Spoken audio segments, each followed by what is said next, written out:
Hey everybody, and welcome back. I did it. I made it all the way to the end of Inktober this year. It was a little hard because I moved in the middle of it, but I was determined. Only thing it really did was hella backlog me on editing, and finally, beginning of December, I have uploaded the last of my Inktober drawings. It was fun and challenging and hard and frustrating. Definitely doing something every day really drives you crazy.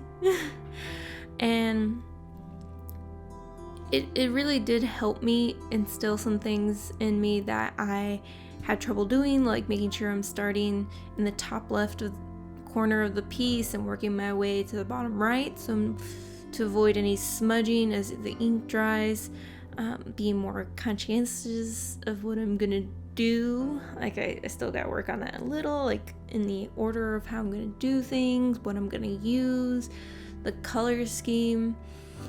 But it definitely helped me get a little better in the end at some of those things. And it was a lot of fun. Like, I hope I can do this again next year and just keep on doing it every year. And sketching out everything ahead of time helps a lot. I did it in tidbits, like I did 2 weeks at a time, sketches in advance, but next time I think I'm just gonna take a couple days in November, no, not November, wrong month, September, and make sure I plan out every single piece, because it makes it a lot easier if you do the prep work ahead of time if you're going to try to do something every day like this challenge. And that was like the hardest part, was like, oh no, I've caught up to my sketches. I gotta make time not only to do the Inktober challenge, I gotta make time to plan my future drawings of it. So planning definitely helped me there, which is great. But yeah, I think if you're really trying to instill something in yourself, digitally or traditionally, art-wise, whatever medium you're into, doing the Inktober challenge is really helpful in making sure that you have a prompt list that you want to do, that you're eager to do, that's something you really want to do.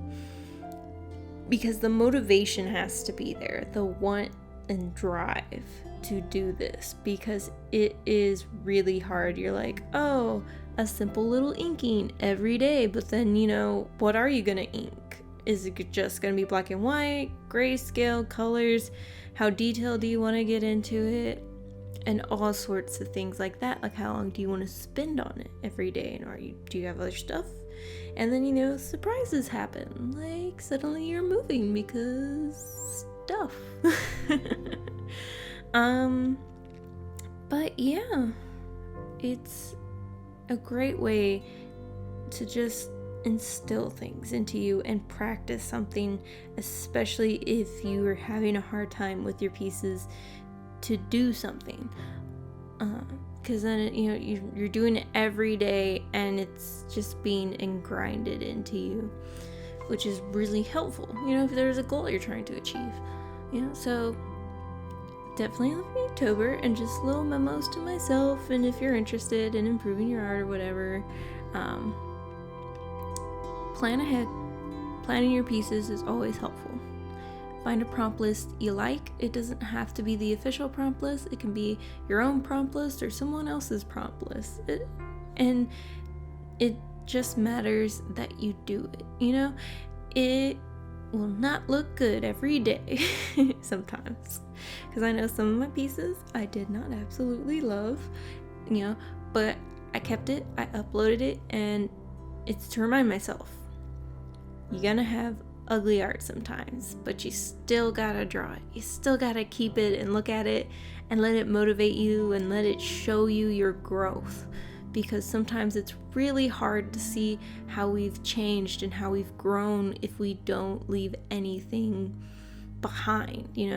I used to be really bad at destroying my art, just ripping pages out of my sketchbook, like, oh, so ugly. But no, put a little note beside it, hate it or something, but I'm not gonna scribble it out. I'm not gonna destroy it. I'm gonna, if I put the time into it, it's a piece. Even if it's an ugly piece, I'm gonna keep it, I'm gonna upload it, and I'm gonna save it somewhere. Because I definitely grew throughout this, and not every piece of this was perfection. Not in my top 10, that's why it's a top 10. And there's 30 pieces. Can't fit them all. But yeah. But anyways, back to my list of things. Plan. Find the list you want. Every day is not going to be perfect or beautiful, but bad art makes way for good art. And just do it every day. Just every day. It's a lot at first. This is the first year after many years of attempting to do this that I actually finished all 31 prompts. Even though I didn't love every piece, I did love the growth and the experience, and I loved finishing it.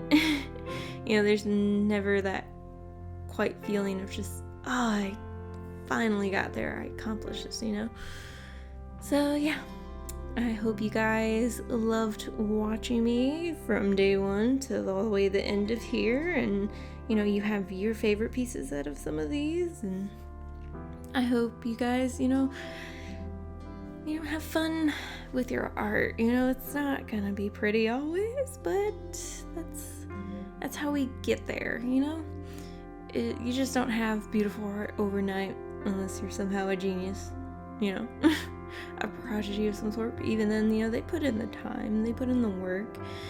Just because they were a few steps ahead of you doesn't mean anything. So yeah, I hope you guys liked it. Like the video, subscribe if you want, comment if you like, whatever you guys want. And I'll see y'all soon. Bye!